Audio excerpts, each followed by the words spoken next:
You probably know the line from The Office, or you've seen it carved on a stone near Tuck.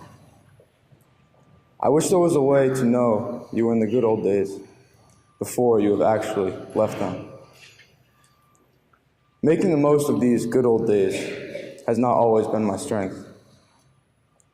I clung to my parents at family parties because I did not want to talk to my relatives without them. I would white-knuckle my parents' pants and not let more than just a few inches come between us when they were on the move.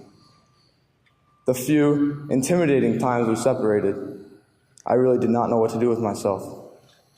I was lost. For most people, talking to the person nearest to them, especially a relative, is easy. For me, it was impossible. This was the case whenever I interacted with people outside my immediate family and close friends. I had no idea what to do and was scared to step out of my sadly limited comfort zone. At parties, I was that loner who would roam around the edge or stand next to the wall when most people were socializing enjoyably.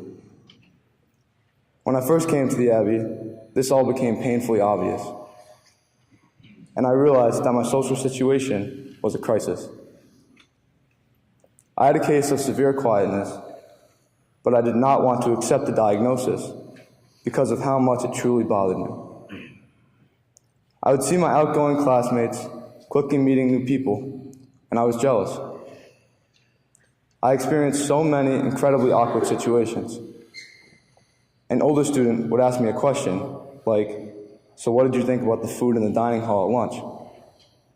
And I would answer with something completely irrelevant and random, like, "Oh, my day was good." Then I would immediately wonder what came over me. Why would I say something so dumb and humiliating? I would actually laugh at myself for being so cripplingly awkward.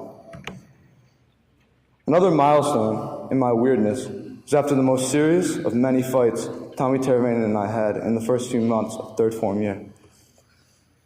We had several classes together, and he got comfortable enough to be honest with me.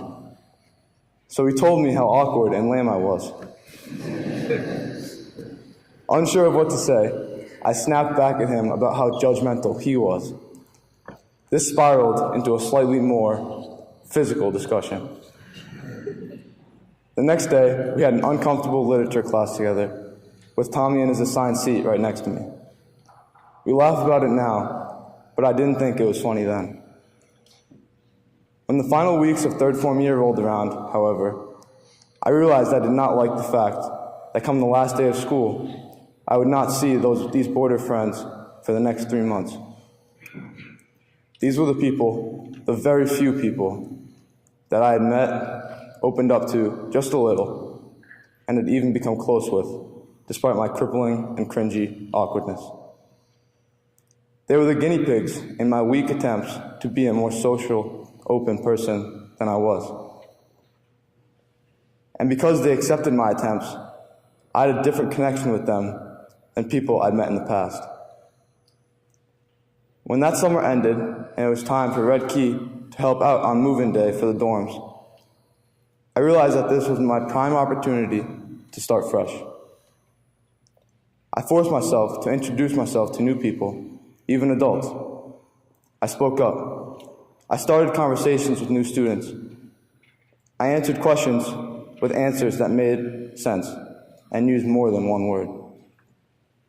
Hard as it is to believe, I socialized, just like I was a normal human being. This was the first time I truly did not let my thoughts fester around what other people thought of me. Yes, this is how I became the incredible chatterbox you see before you.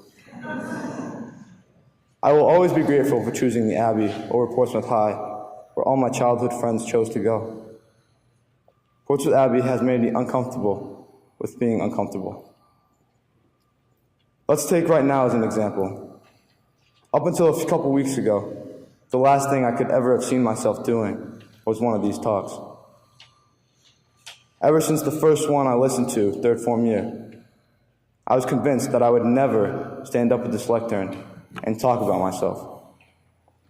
From my terror at having to deliver a speech in my third form English class, to now only slightly trembling in front of all of you, the entire school and faculty, I have yet to regret coming to the Abbey.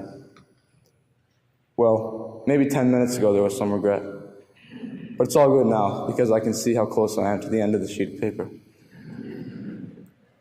So to you newer Abbey students, do not worry about the slight social insecurities you may have, or even the horrible, totally justified, soul-crushing social insecurities you may have.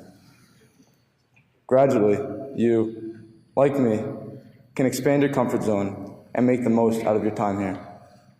Even more important, you can make the most of the people here.